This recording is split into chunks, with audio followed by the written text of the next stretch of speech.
Hello dear student, मैं Subhash Saran biology lecturer जुनून biology classes में आप सभी का स्वागत करता हूं। तो अपना जो चैप्टर चल रहा था मॉलिक्यूलर बेसिस ऑफ इनहेरिटेंस, ठीक है ना, molecular basis of inheritance chapter number 6 का था, जो बायोलॉजी का था, 12th बायोलॉजी का, ठीक है ना। उस चैप्टर का अपन डिस्कस कर रहे थे। अपन ने डीएनए के बारे में डिस्कस किया था, आरएनए के बारे में डिस्कस किया था। इसके अलावा और भी बहुत सारी जानकारी की थी। न्यूक्लियोटाइड क्या होता है, न्यूक्लियोसाइड क्या होता है, डीएनए किस किस से मिलकर बना होता है, जेनेटिक मटेरियल के बारे में डिस्कस किया था, डीएनए को किसने डिस्कवर किया था। उसी तरह से आज का अपना जो टॉपिक है एक, ठीक है ना, अगला जो नेक्स्ट टॉपिक है जिसे चारगाफ रूल बोलते हैं, किस नाम से जाना जाता है, चारगाफ रूल, ठीक है ना। आज अपन डिस्कस करने वाले हैं चारगाफ रूल के बारे में, ठीक है। ये डीएनए के डबल हेलिकल मॉडल के लिए दिया गया था कि डीएनए मोस्टली नाइट्रोजन बेस से मिलकर बना होता है। डीएनए के अंदर प्यूरिन और पिरामिडिन पाया जाता है।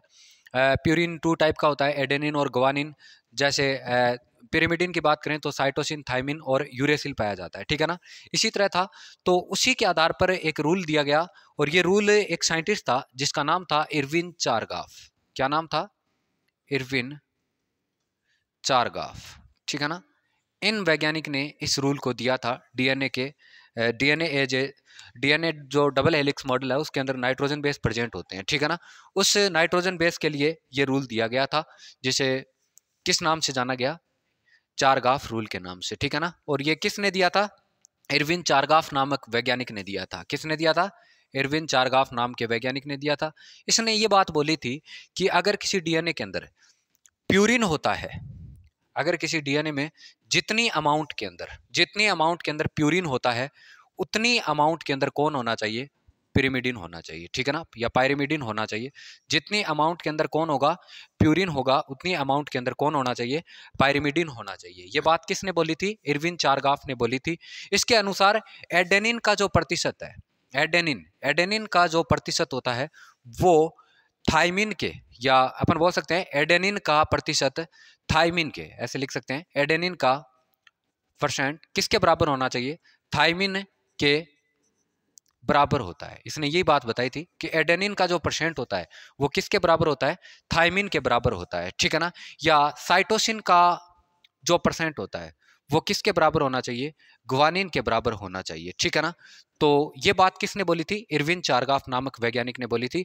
इसने ये बोला था कि एडेनिन का परसेंट थाइमिन के बराबर और साइटोसिन का प्रतिशत किसके बराबर होना चाहिए? ग्वानिन के बराबर होना चाहिए, ठीक है ना। इसको ऐसे भी लिख सकते हैं, एडेनिन इक्वल थाइमिन, या ग्वानिन इक्वल क्या होगा? साइटोसिन। दोनों की अमाउंट क्या होनी चाहिए? बराबर होनी चाहिए, ठीक है ना। ये बात किसने बोली थी? इरविन चारगाफ नामक साइंटिस्ट ने बोली थी। या अपन बोल सकते हैं एडेनिन की और ग्वानिन की मात्रा, एडेनिन और ग्वानिन की मात्रा किसके बराबर होनी चाहिए? थाइमिन और साइटोसिन के बराबर होनी चाहिए, ठीक है ना। एडेनिन A+G इक्वल T+C, दोनों क्या होंगे? बराबर होंगे।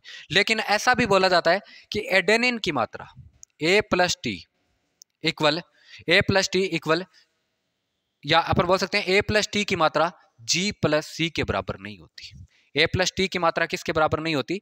G+C के बराबर नहीं होती, ठीक है ना। एडेनिन और थाइमिन की मात्रा हमेशा ग्वानिन और साइटोसिन के बराबर नहीं होती।